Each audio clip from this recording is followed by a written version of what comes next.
ভারতের কাছে বাংলাদেশের হারের দায় নিজের কাঁধে নিলেন হেড কোচ পিটার বাটলার। সেই সাথে অভিযোগের তীর ছোড়েন কিছু ফুটবলারের দিকে।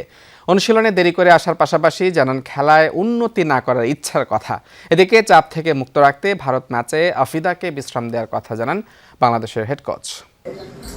নারী সাফ চ্যাম্পিয়নশিপে শেষ কবে এমন গোমরা মুখে মিক্স জোন ছেড়ে বের হয়েছিলেন ফুটবলাররা, তা হয়তো তারা নিজেরাই মনে করতে পারবেন না। গত 2 বছরে নানা চড়াই উতরাই গেলেও শেষ হাসিটা ছিল লাল সবুজদের দখলে। তাই ভারতের বিপক্ষে 3-0 গোলে হারের পর অজুহাত দাঁড় করাতে চাইলেন না কোচ পিটার বাটলার। এই পরাজয়ের পেছনে কোনো অজুহাত দেব না। আমাদের ফুটবলাররা সুযোগ কাজে লাগাতে পারেনি। খেলা দেখে মনে হয়েছে তারা আত্মবিশ্বাস পাচ্ছিল না। দক্ষিণ এশিয়ার মঞ্চে দাপট দেখানো দলটির মাথা নিচু করে মাঠ ছাড়ার দৃশ্যটা বড় বেশি বেমানান। তাই টিম বাসে ওঠার আগে কথা বলতে চাইলেন না কেউই। এড়িয়ে গেলেন অধিনায়ক মারিয়া মান্ডাও। মাঠের পারফরমেন্সের এমন পরিস্থিতির জন্য ফুটবলারদের শৃঙ্খলাকে কাঠগড়ায় তুললেন পিটার বাটলার।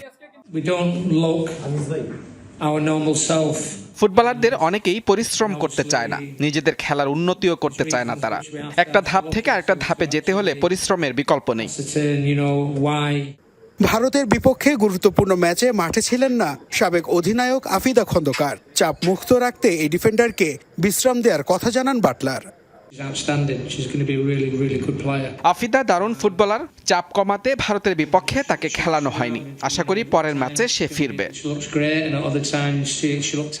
ভারতের বিপক্ষে এই হারের ক্ষত বাসের পর্দা দিয়েও যেন ঢেকে রাখতে পারছেন না মনিকা চাকমারা। 3 এপ্রিল নেপালের বিপক্ষে সেমিফাইনালে এই শক্তি তবে শক্তিতে রূপ দিতে পারবে বাটলার শিষ্যরা? উত্তরটা হয়তো সময়ই বলে দেবে। নাসিফ শুভ, যমুনা স্পোর্টস, পণ্ডিত জওহরলাল নেহেরু স্টেডিয়াম, ভারত।